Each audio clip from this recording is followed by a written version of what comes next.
यहाँ पे इनका कहना है कि 2026 जो है वोडाफोन के लिए काफ़ी क्रिटिकल रहेगा। गवर्नमेंट एजिया रिलीफ पर कंपनी के लिए विचार कर रही है। एजिया लाइबिलिटी पर भी डिस्कशन चल रहा है, कितना कट होना चाहिए, कितना क्या होना चाहिए।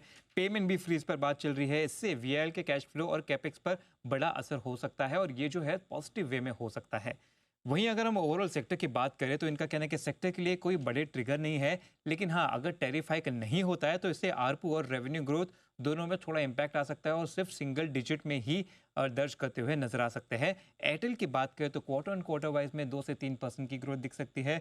वोडाफोन थोड़ा सा वीक रह सकता है और सब्सक्राइबर लॉस यहाँ पे ज़्यादा गहराता हुआ दिख सकता है।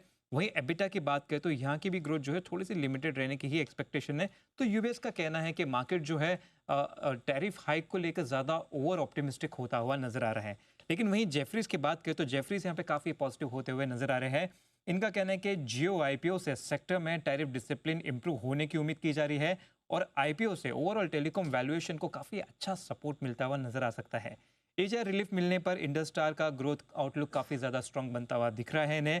टैरिफ हाइक जून 2026 के अराउंड एक्सपेक्टेड है इनके हिसाब से। तो यहाँ पे जो है काफ़ी अच्छी पॉजिटिविटी होती हुई नजर आ सकती है और काफ़ी अच्छा फ्री कैश फ्लो भी बनता हुआ दिख सकता है। इसके चलते इन्होंने जो है रेटिंग दी है।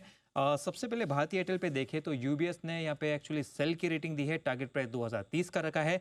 जेफरीज ने भारती एयरटेल पे खरीदारी की राय दी है और टारगेट प्राइस 2760 का दिया है।